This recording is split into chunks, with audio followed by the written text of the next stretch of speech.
even they perform even better because now they're relaxed. Yeah, well, I said it's a case by case, but in that particular case, it's a story. Exactly. Yeah. Right? So it's all about trust. It's all about trust. Okay? You might want to try that next time. We'll be more than happy. No, I prefer to have somebody to have a watch on it. Yeah, but it happens to me. For example, you should have always have a concept.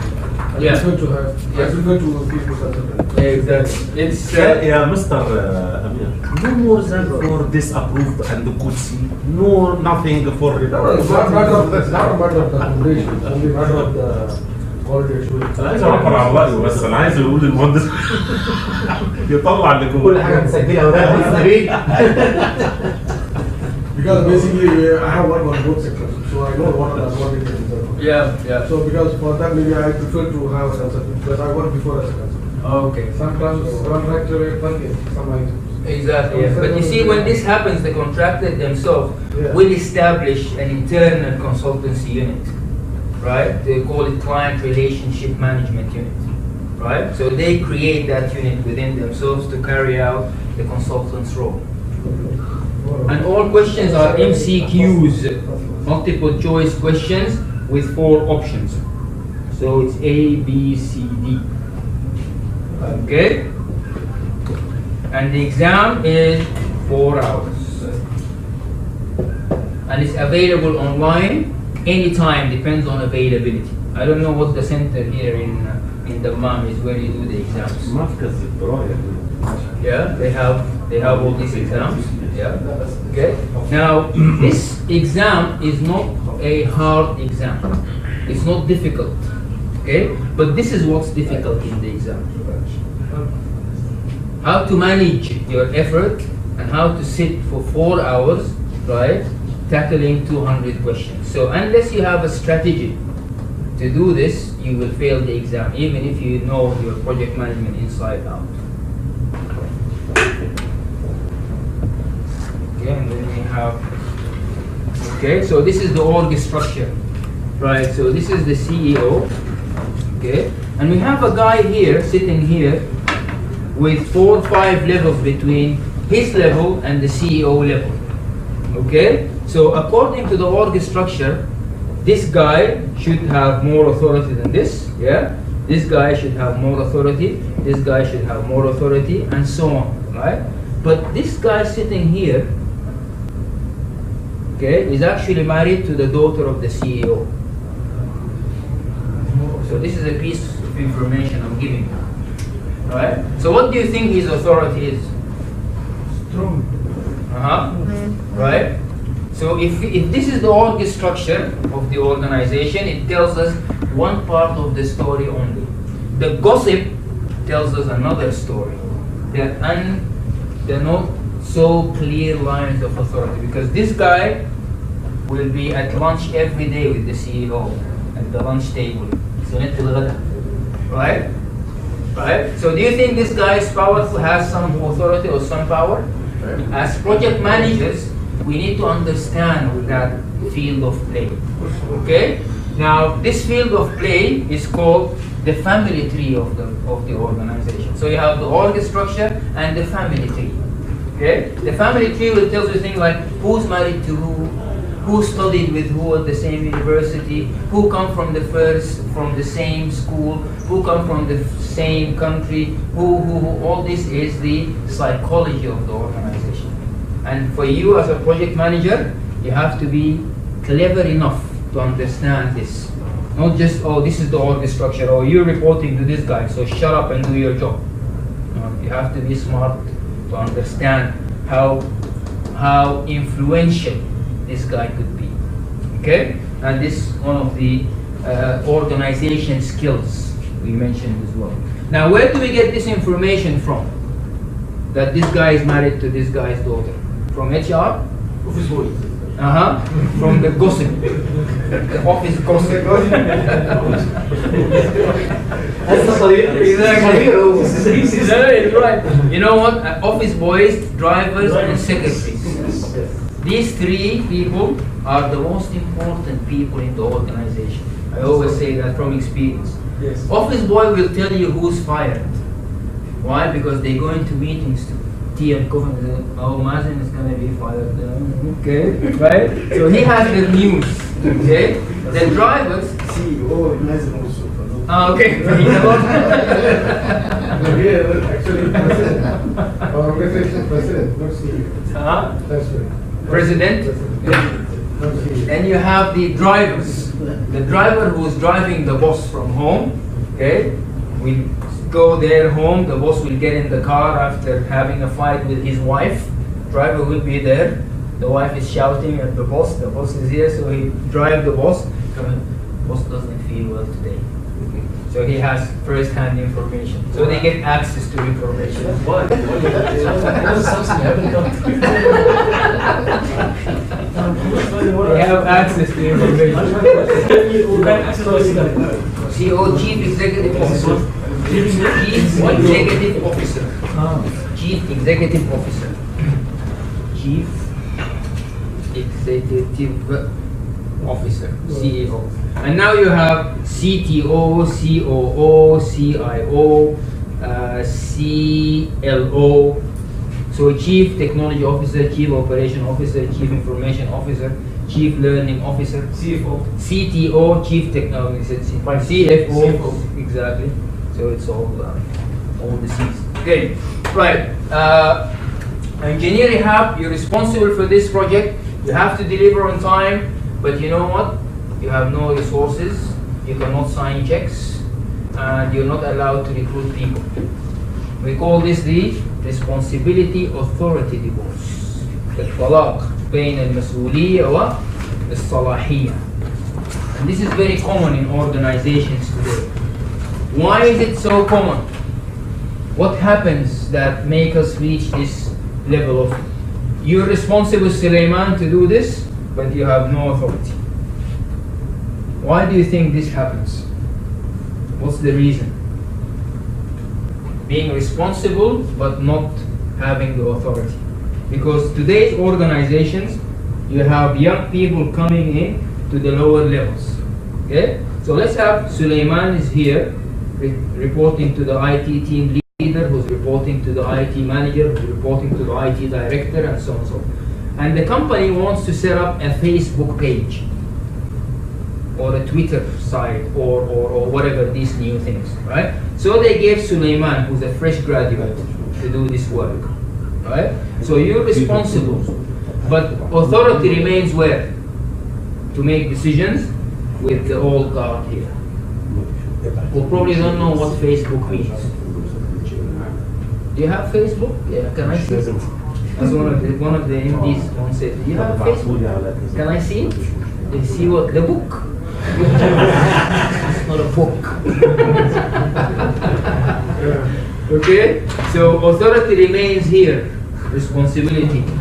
Right? And then that's why you have a divorce between responsibility. They don't know how to do things. New things. Okay? And you don't have the trust of this guy to give you authority. Why does the CEO, chairman, or president keep these guys very close to him? Why? Because he trusts them. He's been working with them for the past God knows how many years. So it's very difficult to shake that trust. Even when a younger guy comes and presents something to these guys that they don't know. Because trust has nothing to do with knowledge. Trust is all about experience.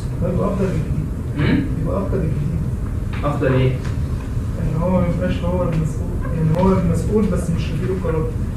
ليه أفضل؟ عشان ما بيتحملش المسؤولية. لما بتحصل حاجة غلط. لا بس responsible دي مسؤولية. الأكبر اللي بيشيل. تبقى المسؤولية بالنسبة له قرار. لأن في الأكبر منه هو اللي بيديله التعليمات، هو بيعمل بناء على التعليمات دي. But let's say you did something. Let's say إنك عملت غلط مثلا. عملت الفيسبوك وفيه غلط طلع whatever. Who will be fired?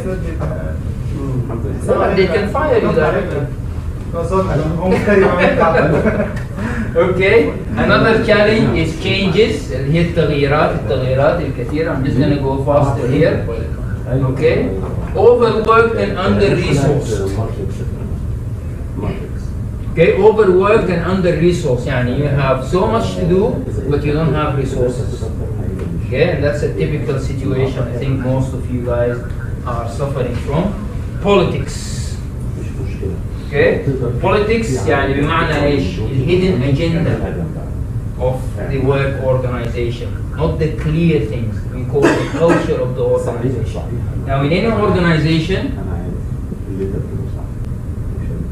okay, you have this org structure.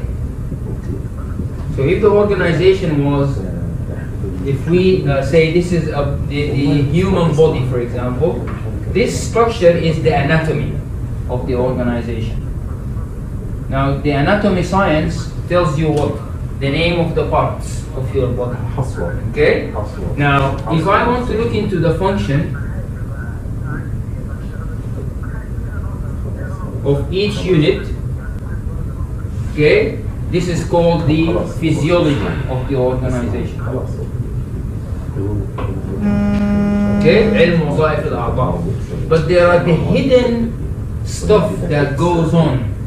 Things like we said, this guy is married to the daughter of this guy, these two guys went to university together, these guys come from the same country. This is called the psychology of the organization.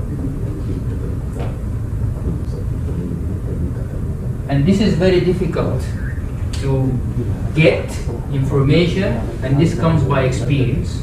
And this is what we call the politics of the organization. The hidden agenda. مراكز القوة. Who's powerful? Right? Who's allying with who? Who's working against who? Right? These are all called the politics, and it's a fact in organization. Then you as project managers need to deal with that in an effective manner. And finally, if you are a young project manager who delivered a huge project, and now there is the final party or the annual party, and people want to be rewarded, who will be rewarded? Your boss, not you. Okay, so we say power to those with the loudest of shouts. يعني اللي صوته أعلى دائما هو اللي بيكسب. Not necessarily the guy who actually does the work. Okay, now these are, as I said, frustration drivers, and they always be there. الجملة حلوة. لا لانه اتك على وجيعك. Sorry? Sacred cows. Sacred cows comes from the fact that in India, for example, they worship cows. Yes. Right? So the sacred cow, if the cow is walking into the street, what happens? Will anybody do anything to that cow? Yeah? So it can do whatever it wants until it decides to go. Right? So this is the kind of project where people don't like it. It's very inconvenient, but you know what? The boss says so. Right? So it's the same what they mean by sacred cow. Yeah. Okay, guys. So let's look into this. What we'll do today is, I will not go into details for these processes, because by the end of the day, the brain neurons are not firing as good as a little bit earlier. But I will just review everything and give you an overall helicopter view, air balloon view, okay, of everything here. Now, when you look at the PIM book, the soft copy of the PIM book, okay, the PIM book is organized based on knowledge areas. So chapter 4, integration, chapter 5, scope, chapter 6, time, and so on and so forth. So that's how the PIM book is organized. But the problem with this kind of organization is, you will be reading about develop project charter, then you jump to planning, then you jump to executing, and then you jump back to planning again. So it doesn't give you the natural flow of the project, okay? Because it's like a dictionary. The way I will cover the course is like this. So I'll do initiation, then planning, then execution, then monitoring, controlling, then closing, right? Now when I do this, I will follow the natural logic or the flow, the logical flow of the project. Because in projects, we do initiation processes, then we plan, right? Then we go into execution and monitoring and controlling, then we close. Okay, and that's how I will actually cover this book. Okay, let's forget that now and get into this. Just going to give you a quick review on these things. Right.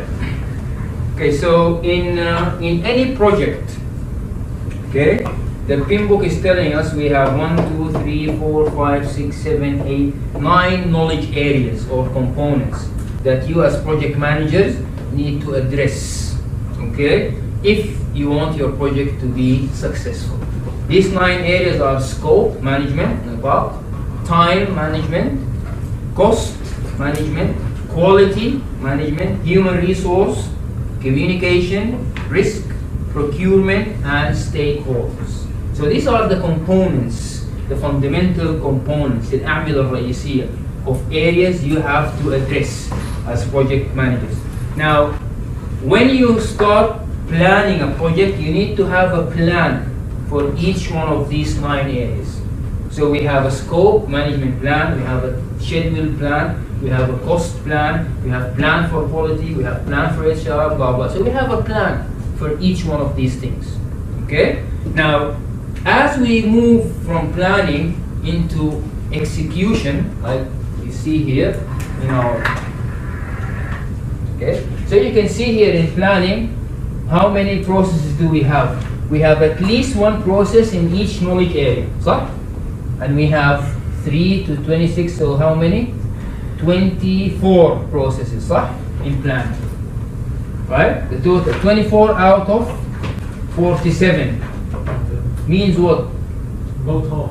50% of your work as project managers happen where? In plan, right? Now when we move to execution, monitor and control, we can see some processes we execute only, some processes we monitor and control, some processes and so on and so forth, right? So let's just look into the logic of this, into this diagram here. So let's say we have all our plans ready for all these things. Now when we move to execution phase, we have something called above the line and below the line management. You heard that term? Above the line and below the line management. What does that mean?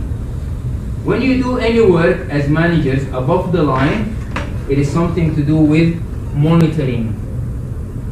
And when you do anything below the line, it's something to do with execution. So if you do something below the line, it's called execution. Above the line, it's called monitoring. On the line, it's called controlling. And that's exactly what happens in a car. The example I gave you when you're driving the car. Okay, when you drive your car, this is the dashboard, this is the line of the road. So this is the road in front of you, and this is your dashboard here. Okay, below the line, you have the gas pedal. You're executing things, right? You have the gearbox, right? Now, above the line, what do you have? You're monitoring, right? On the line, you have what? Control. The wheel.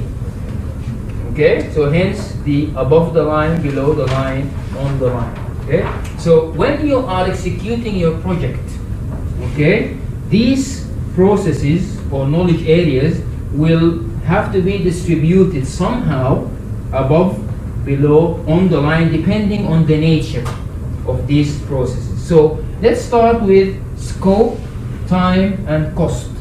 What do we do to these things? Do we execute or monitor and control? There's nothing here in scope, time, and cost.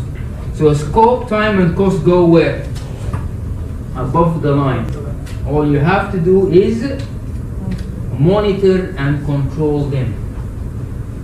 Okay, but then who executes the scope? Who does the work if we're just monitoring and controlling scope? Who actually does the work? HR or Or the project team. So if I'm the project manager for a skyscraper, am I actually moving anything or building anything? The team, right? So we're talking here about what project managers' roles. So all you need to do is monitor and control these three things. So you have your baseline, you monitor and control. Any deviation, you correct by instruction. Things are going fine, no problem, forget it, right? And we also monitor and control one more thing, which is risk. So risk also comes here. Again, because if you have anything to do with risk, somebody else will do it. Okay?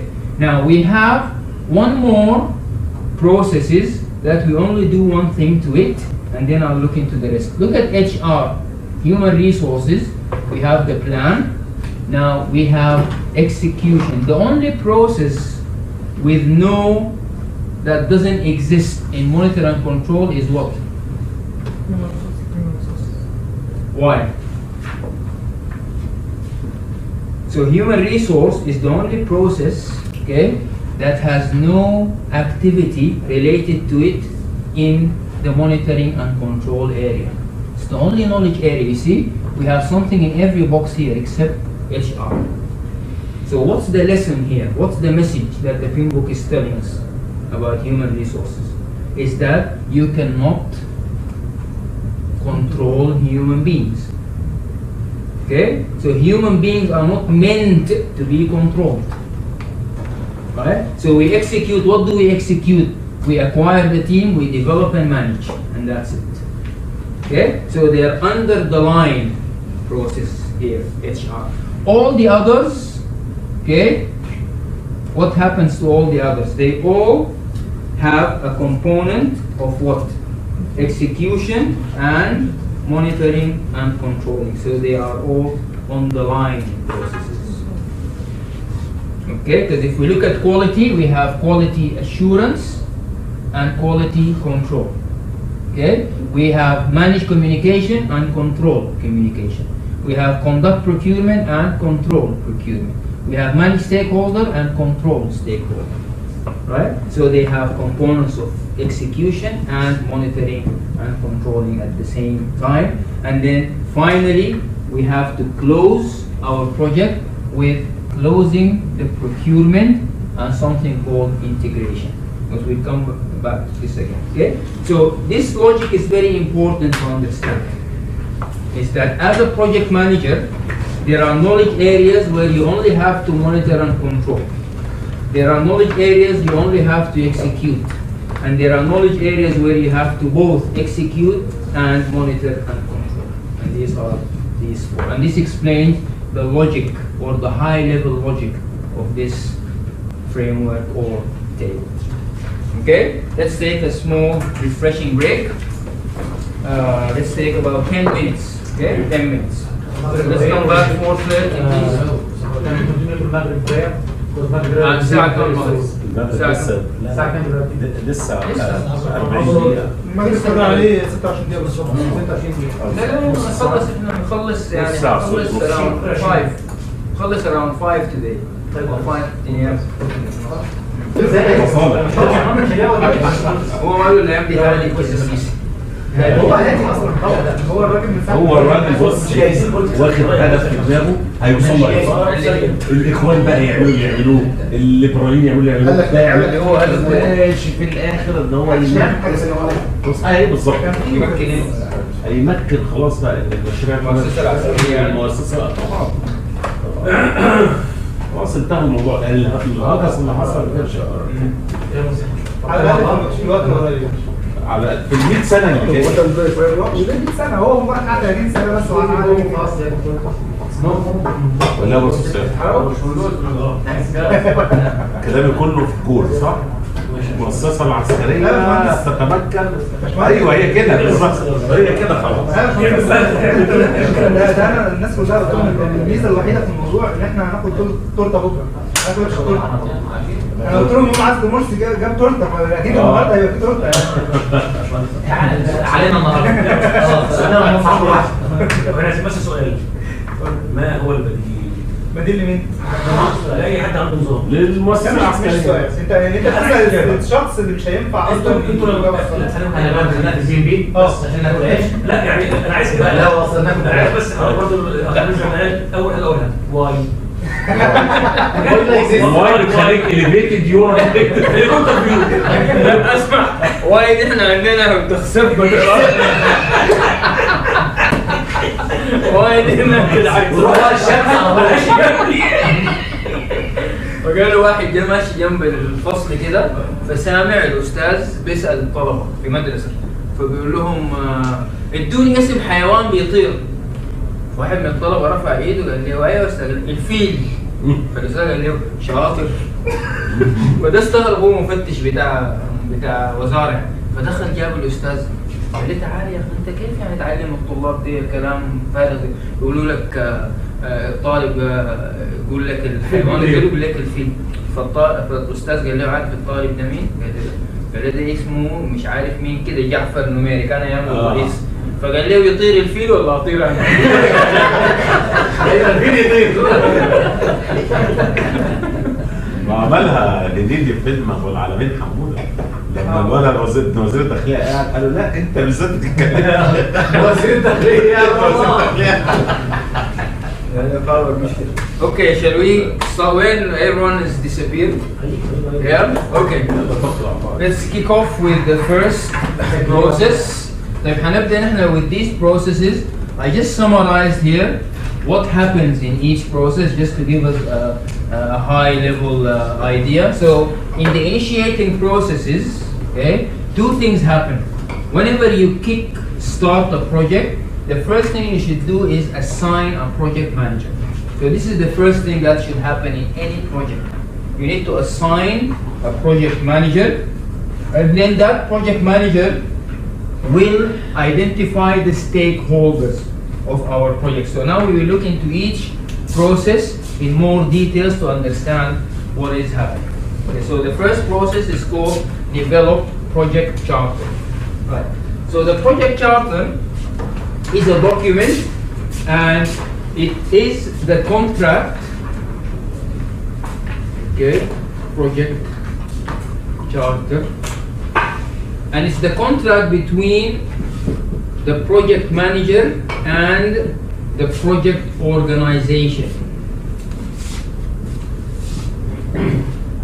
Okay, so if you want to assign someone as a project manager, you have to issue what is called a project charter. And in that charter, simply you have this project will be managed by Mazen Abu Sin and signed by the CEO, the highest of authority. So it's like an assignment letter. Okay, and that's the first thing that should happen before anything else. Okay, so this charter has to assign the project manager, and the other thing it does besides the assignment, it announces the project. إعلان المشروع. Why? Because it's very important for people to know we have a project in our environment, and this project will be managed by so and so. This we call establishing authority of the project manager. Okay? Unless the project manager has this authority, the project will start in the wrong foot. And it will be problematic from day one. So who's managing that project? Well, I think it's Ihab, but you know, sometimes Sulaiman helps him. So who's the project manager? We don't actually have a project manager, but we have someone, no. In your case, I think that's not the case, right? Project manager, right? Which is very, very lucky to have, because in other environment, this is very vague, okay? Now, this project manager assignment through the charter, it assigns the project manager as a role, not as a position. So you are responsible for that. Some people use other terms for project manager. You know some of the terms they use other than project manager? What are other terms we use for the project manager? Some people call him project coordinator. Not director. Director is a little bit high. Deputy project manager. DPM ممكن. Facilitator, yeah. Project facilitator.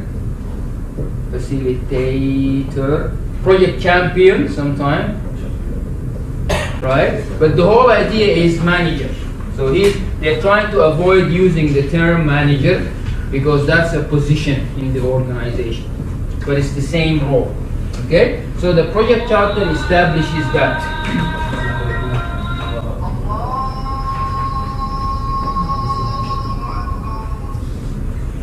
Right. So the project charter, as I said, the first process. Now, in any process we will encounter in our PIM book here, okay, we have these components in every process. We have a set of inputs, مدخلات, tools and techniques, something we do, and outputs, مخرجات.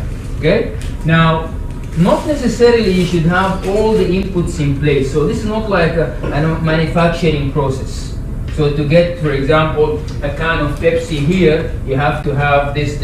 No. These are just general things you might want to have depending on the context, on the situation. Okay? So for example, sometimes projects are launched as a result of a business case. Sometimes projects are launched as a result of a contract from the customer.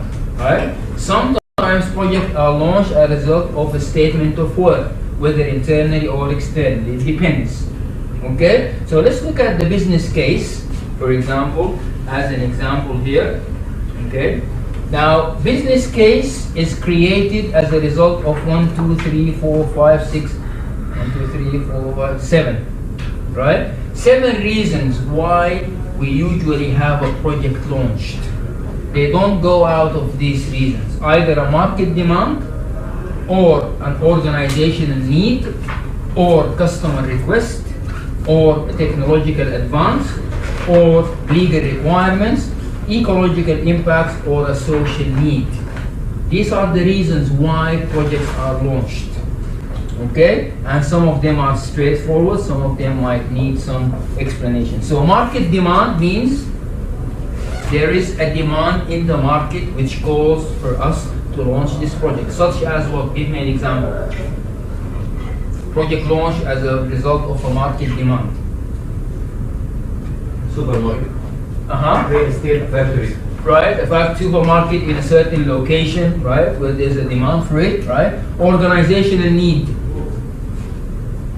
New extension of the office.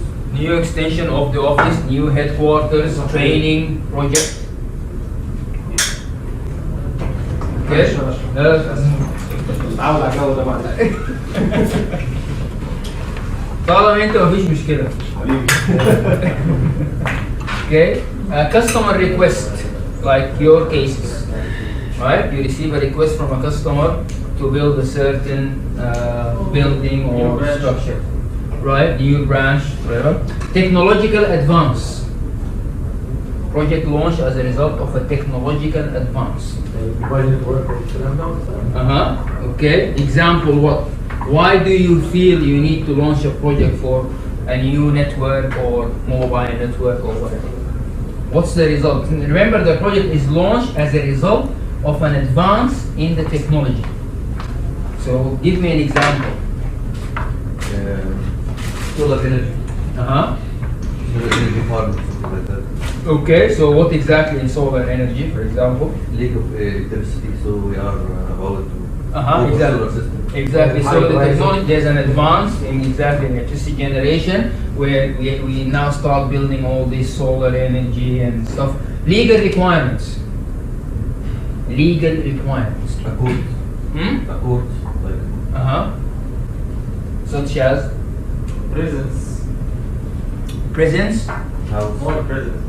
Okay, but legal requirements, it doesn't mean something to do with law or with legal issues, rather than something maybe a new law, nothing to do with implementing the law itself, rather than it could be some direction or directive from the government.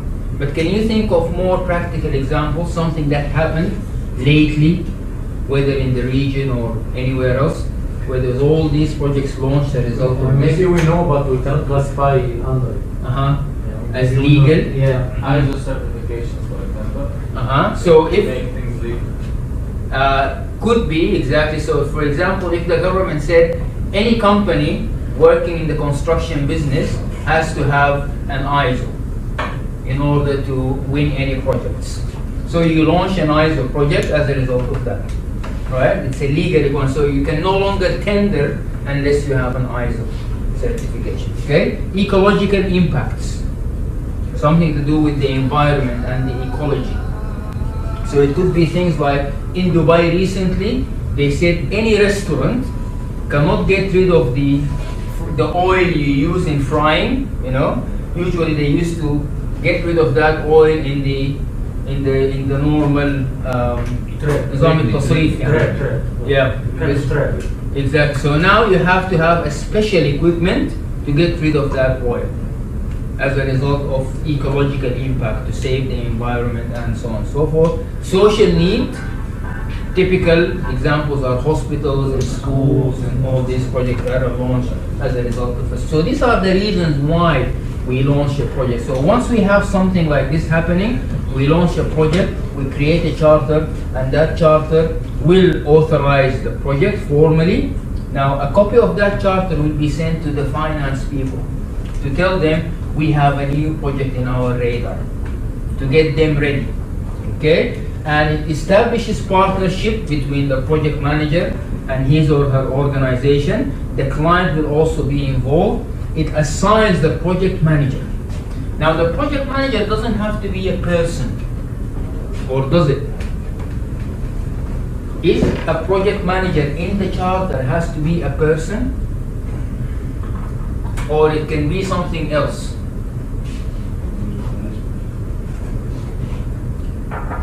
Yeah, what is it? It could be a company, exactly. So it could be the company. This project will be managed by Pbc.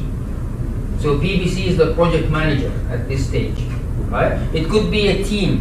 The project will be managed by the IT team.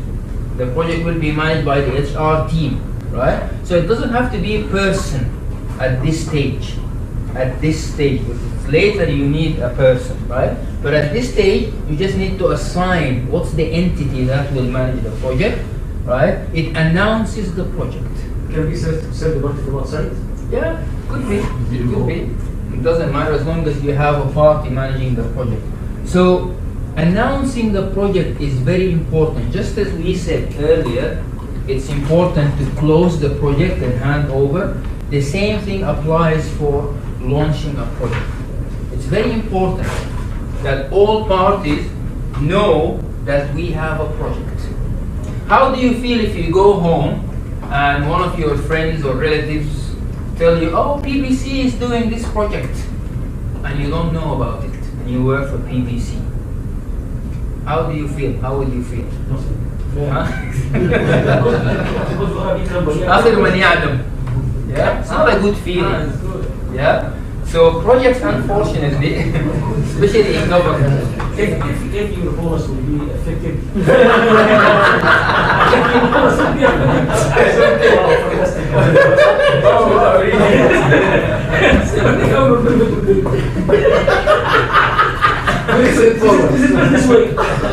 okay. Anything بعدين المونتاج بعدين مين مسؤول من المونتاج بعدين؟ عندنا واحد لازم استخدمه. هو إيهاب بعدين شوف إيهاب يعني قاعد فين؟ هو الوحيد اللي مش ظاهر في الكاميرا. يعني هو الوحيد اللي مش مبين في الكاميرا. ويقول لهم لا ده مش أنا. By one failure for Aliman, will he give a lady one good watch? Good watch for you. تحت الترابيزة. Okay, so you have to announce the project. Now, in some companies, they concentrate on announcing the project to the outside world, and they forget what internal people. Okay, so they are what we call outwardly focused. So they want to tell the world what we do, but they fail to do that with their own employees. And this happens a lot in public sector. So many times, especially people who work in the public sector would know that. So you have to announce the project both internally and externally using the charter. The charter itself as a document can be circulated internally for all the people with the company. The charter itself can be completed with the project manager's participation.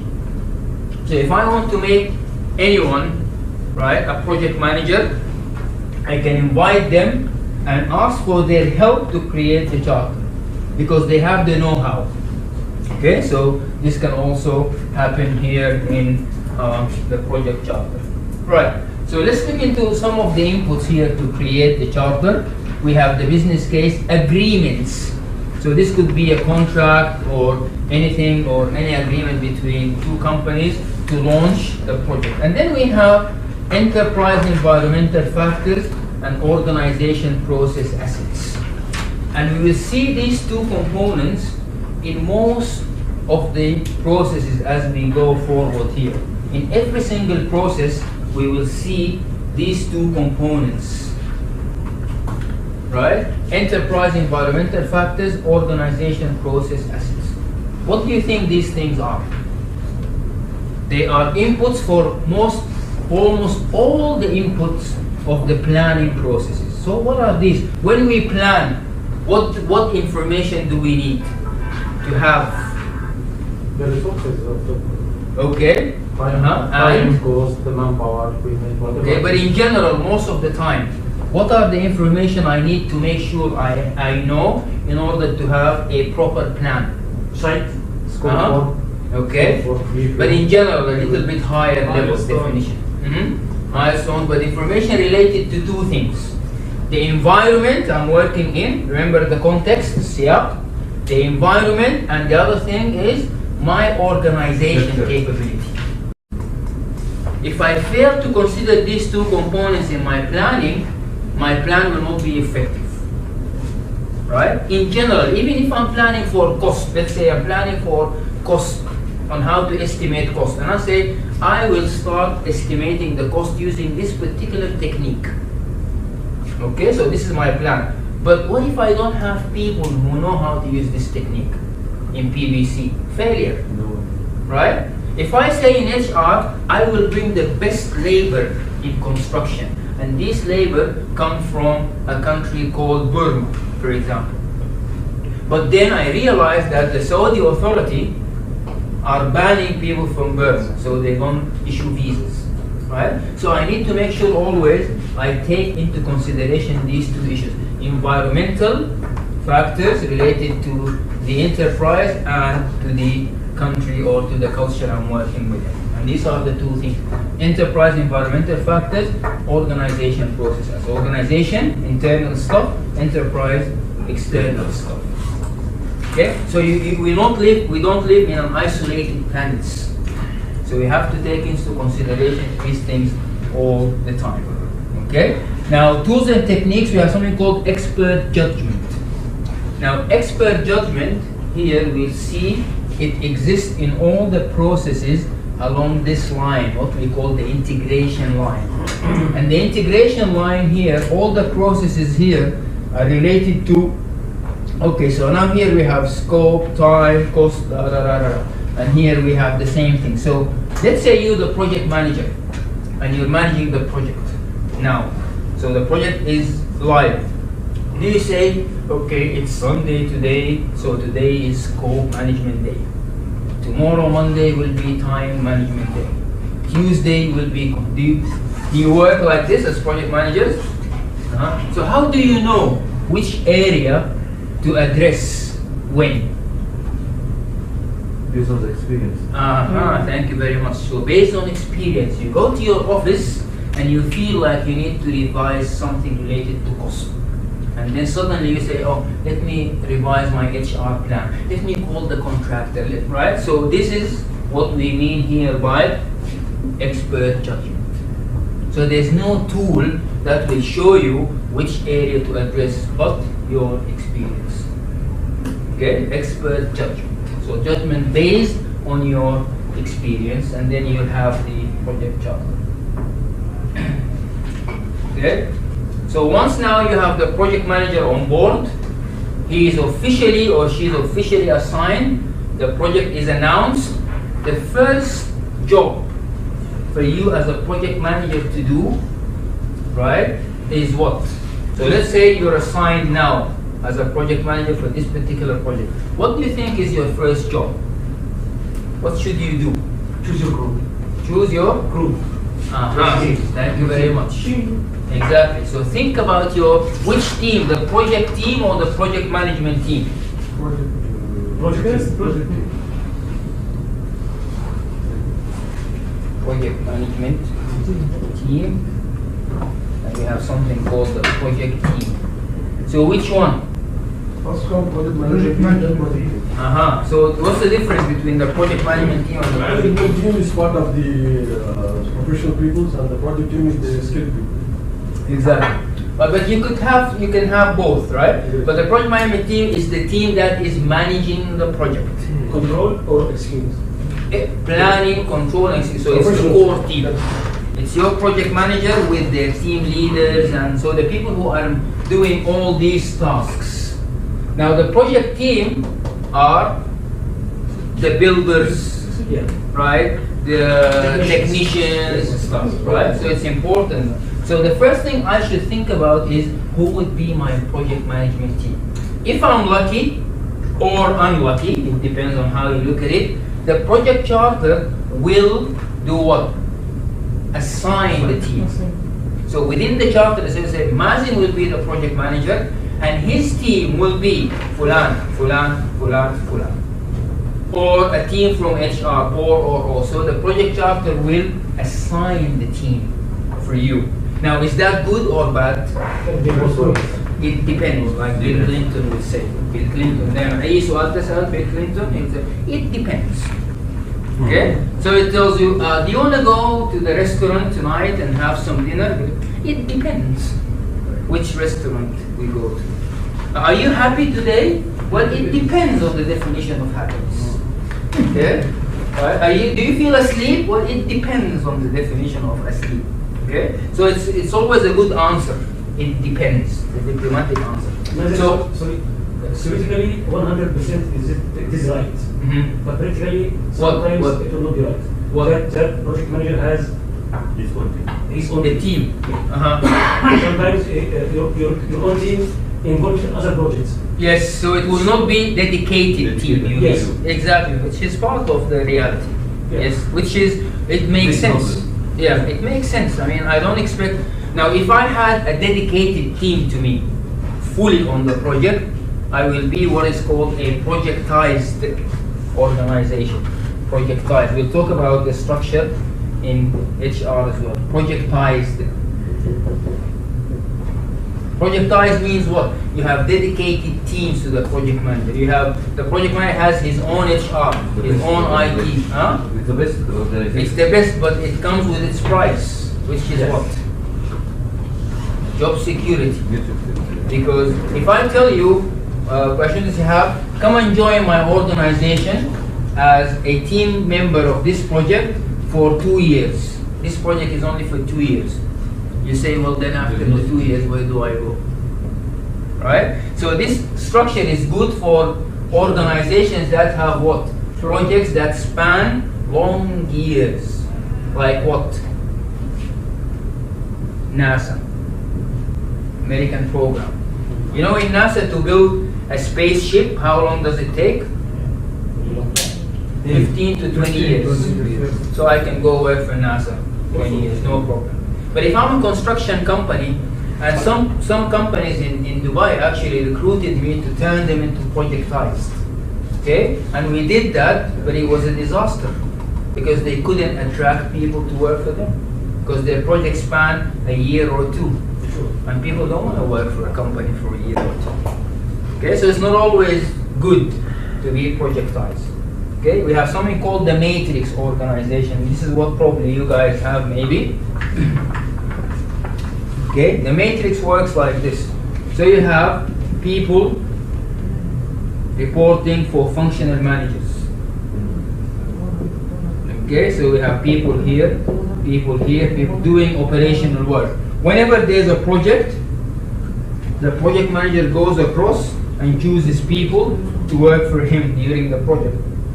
Once the project is over, they already have homes, so they go back to their original work. Another project, another, and so on. So you have what we call the matrix organization, which is much better. Okay? I'm not sure exactly what you have, but I'm sure your people working for PBC work for long-term contracts. Right? Now, if you are guaranteed projects, okay, you can still have this, and once you're over with one project, you move to the next one, over, next one, and so on and so forth. Depending on one client. Sorry? It's depending on one client. Maybe one client for this whole project. Depending on what is the Yeah. What's the definition? It depends on the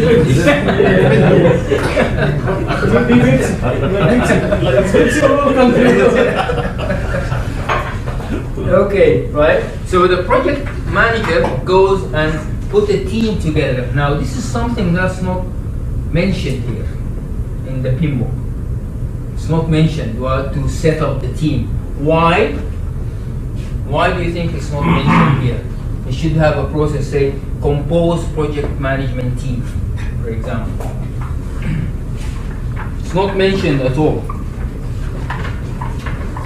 Okay, because it is saying that in the project charter itself, okay, the organization should at least give the structure of the team. So the management should not leave it to the project manager to choose his or her team. Now we just want to go back to something that they have said, is it better to have the team assigned in the charter? And he said, it depends. So sometimes it's good, sometimes it's bad. Why? Why is it good, why is it It's a bad? selection of people. Maybe we are not talking the same language. I mean, say we have the same thing, way of thinking, how we're doing the things, and it could be they are good people and we have the chemistry to handle the project in a smooth way. Exactly. So it's good as long as I have the right people. So, because this will save me the trouble of going and convincing function managers to have people working for me. They did the homework for me. But the risk is maybe you will have people assigned to my project who will lack chemistry between us, and they create problems. Chemistry between the team members. Exactly. Okay, so as I said, it depends. So the structure of the team is actually within the charter itself. So let's look into the first task of the project manager after assigning him or her as a project leader, is to identify the stakeholders of the project. Stakeholders. Again, stakeholders, sometimes in Arabic, المعنيون, sometimes أصحاب المصلحة,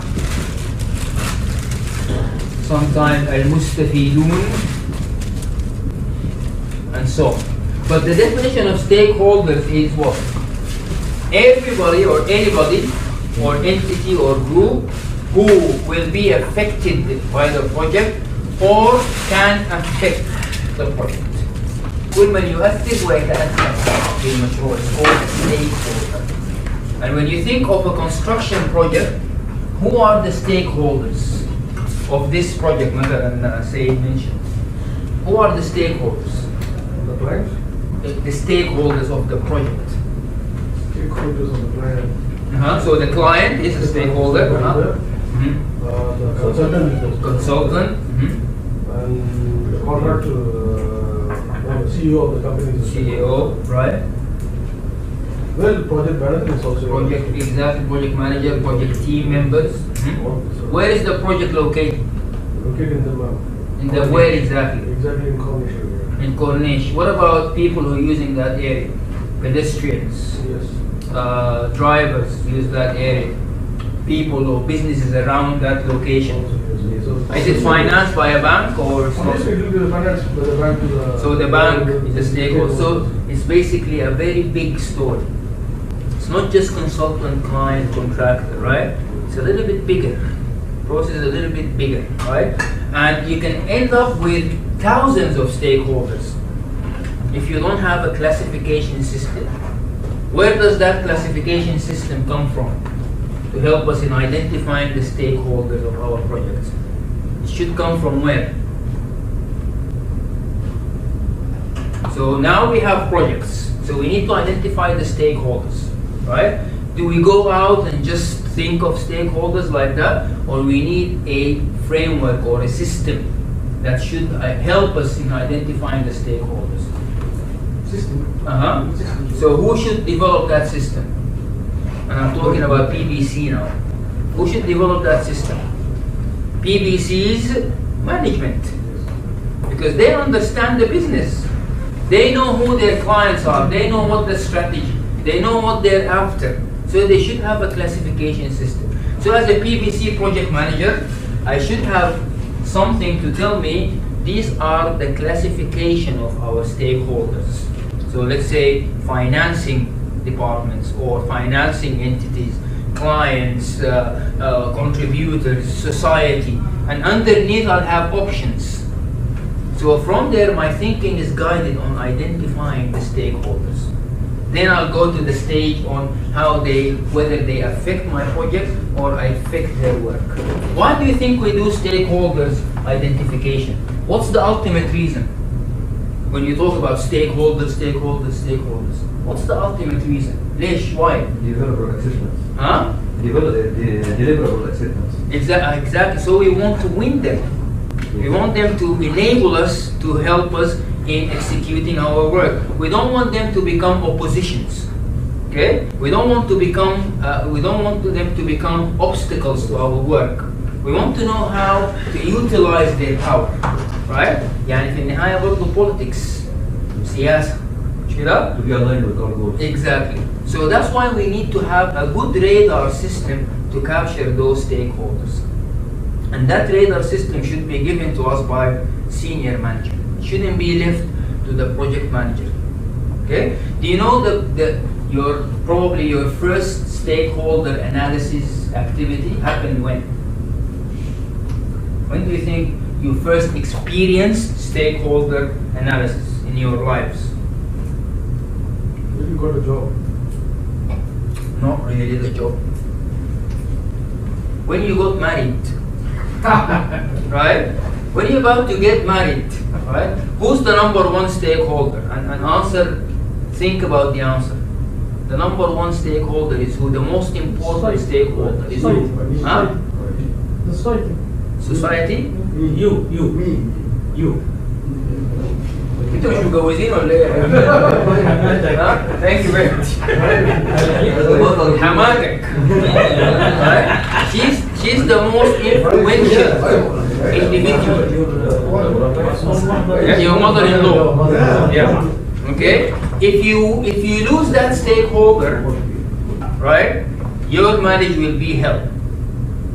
Or you might not even get married if you're in the stage of engagement, right? And if you win her, right, no matter what other people think, you're still gonna marry that woman, right? So you have to understand why we need to get to know the stakeholders so we can manage them, and we can influence them, and we should be able to classify their level of power and influence to get what? To achieve what? The project's objective, which is getting married. Okay? Right? So in here, the project manager will go out and start identifying these stakeholders. And we use a tool like this. So let's use, let's get out of this. Okay, so we will continue with you. Say, do you want to use this project or shall we choose another project? Shall we choose a different project or we go with the construction project? What do you prefer? As an example, as a case study. For construction. Construction is better for everyone to understand. Okay, but I hate construction project, they're boring. We'll use it anyway. Okay, so let's continue with that project you mentioned. So give me a name of a stakeholder of that project. Any name, entity, organization, whatever. You can say Okay, can you just take one, please? Take one and pass it to the other. And I want every one of you to write a name of a stakeholder in that project. Single name? A single name, or not names. It could be the name of an entity, a position, or role or something. Okay? So just write one. Just take one and pass the. Okay, and just pass it, please. So I need 1, 2, 3, 4, 5, 6, 7, 8, 9, 10, 11. So you should have 11 stakeholders' names. So do you know the project? Yeah, this project. What's the title of the project? Aziz. Aziz. Okay. What's called?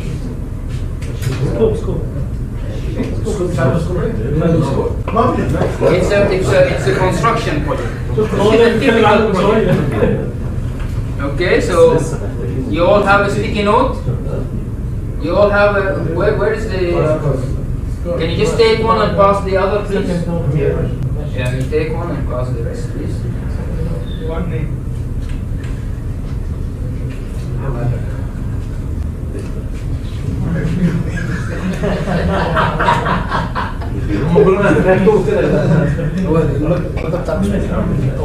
Okay. Yeah, done. Okay. Yeah, just have everything, please. Now, just keep yours. Let's start with here with Suleiman, and I want you to place your sticky note depending on how powerful this entity is. So, is it you consider it as high power entity or low power, whether person or entity? Okay, and whether they have high interest in the project or low interest in the project. What do you mean by high interest and low interest? So, for example, if I am the Ministry of Works, وزارة الأشغال, for example, right? No, I am high power because I issue what? Permissions, right? But you know what? I don't really care about the projects. There are thousands of projects. So I have low interest in the project because I'm just issuing permission. Maybe if I have a Ministry of Tourism, they have but so I have high power, low interest. So I'll be here. Okay? So which entity do you have? The consultant. So the consultant has high power or low power within the context of the project? High power. Does he have high interest or low interest? High interest. So they go here. Okay? Next. The suppliers. High power or low power? Supplier, high power or low power? High power, low power? High? High. Okay, interest? Low interest. High or low interest? Interest. High interest. Okay. So now when we say high power or low power, in terms of influencing things on the project. Okay? Now, can suppliers make decisions on the project? Sometimes. Like what? So let's say I'm your supplier. So you want stuff from me. Can I tell you, listen, you need to change the location of that project? No, sometimes this supplier specified in the project. The supplier? Yes. Yeah, they approve the consultant? Approved by consultant.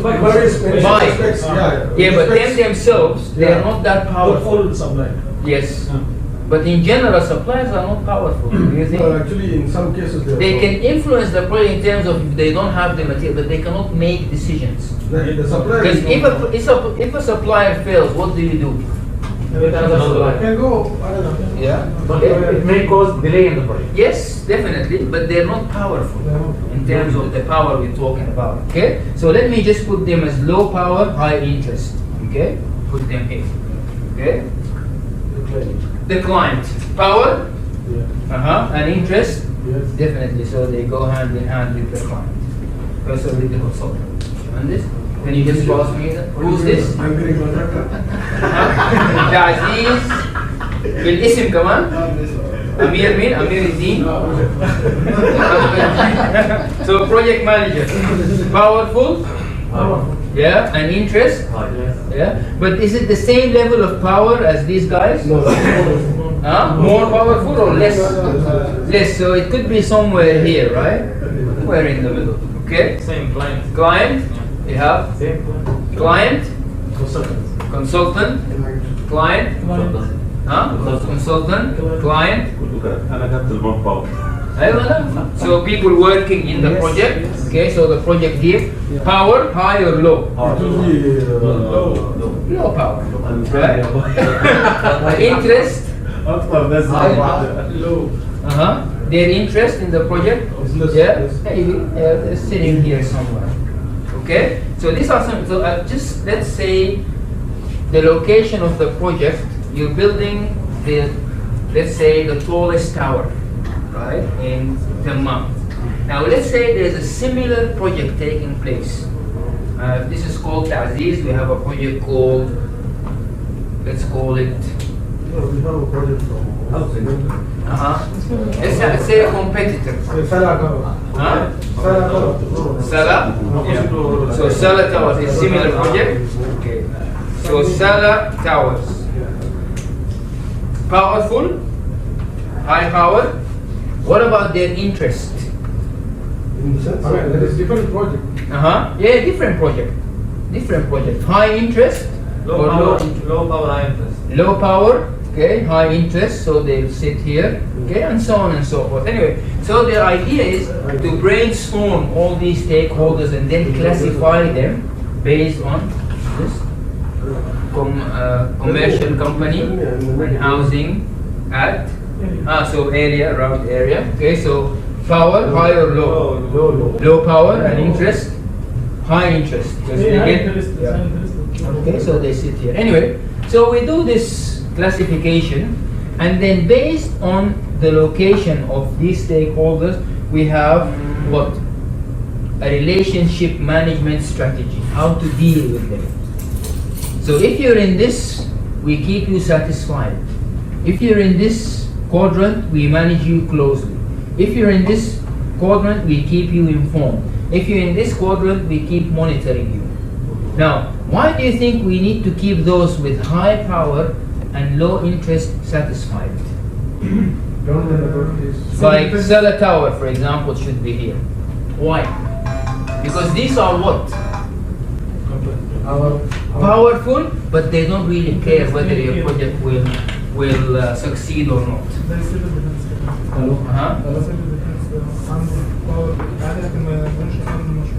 يعني ما عنده power because they cannot really hurt you in a sense if you look into it. Okay, yes, then in that case could be. These are the most dangerous entities. Here, high power, ما عنده low interest, consultant. Really?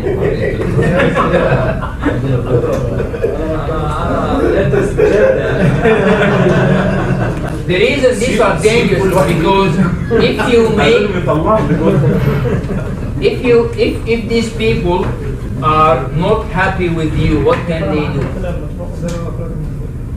If these people are not happy with you, what can they do?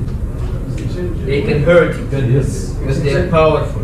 And they can hurt you, we say, without a wink. Why? Because they don't care. Because there's nothing in it for them. Okay? So that's why you have to keep them what? Satisfied and happy all the time. Right? Those people with high power and high interest are your allies. So they are on your side. But you still have to manage them closely. You have to be available to them. Okay? Those people with low power, low interest, doesn't mean you have to step over them. We call these guys the refugees, right? But you keep monitoring them. Why? Because what can happen? They can do what? They can move. So if you have here a guy who has low power and low interest, and it happened to us in an e-government project in Sudan. So we had one of the ministers was the Minister of Agriculture. So within the government, he had low power and low interest because it's an e-government electronic project. Okay, so we had him here, but this guy had a background in IT, but he was the Minister of Agriculture.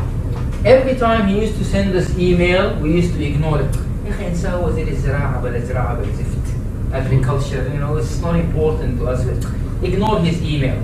And we used to treat him in a very bad way. In the next cycle of تشكيل مجلس الوزراء, this guy was assigned Minister of Communication. Okay, so he became the most powerful person in that project. So he moved from here to here. The same guy. Okay, what do you think the first thing he did to us? He called us for a meeting. And when we received the meeting notifications, نقول لك بيل راسك, عارف يعني ايه بيل راسك؟ هيحلقوا لك. Get ready to be shaven. Okay? So it doesn't mean if someone is here, it means they will remain here. So you have to be smart enough and diplomatic not to step over anybody's toes, because people keep moving. Okay? So once you understand your field of play, you can manage your project in a more effective manner. And this is called stakeholder analysis. تحليل المعنيين أو الشركاء. Okay? And this is one of the first thing you as a project manager will do the moment you have been assigned as a project manager. Your final output is called a stakeholder register, and this will be this shape with all the sticky notes in it. Now you can use other parameters. So you can use power, interest, you can use maybe position in the organization with level of influence. You can use, so these are flexible. Which two dimensions you use to classify here? In marriage, we use what? What are the two dimensions we use in marriage? مستوى القرابة, level of relationship, and what else? Influence, exactly. Okay? So you just have to find your own system of classifying your stakeholders. Do it as early as possible. And do it in a brainstorming session. So don't do it alone in your office, on your own sitting there. You have to consult. Yani, when you're getting married, you're consulting who? Your sisters, right? You're consulting your brother, maybe your cousins. You're consulting people. You don't work alone. Okay? Do it as early as possible. So the moment I get a project manager assigned, straight away you do the stakeholder management, definition, okay? And you can classify by interest, involvement, influence, or whatever else we have. Okay? We stop here. Tomorrow, inshallah, we will work on the plan. الساعة 5:30. Okay, so tomorrow 12:30 inshallah.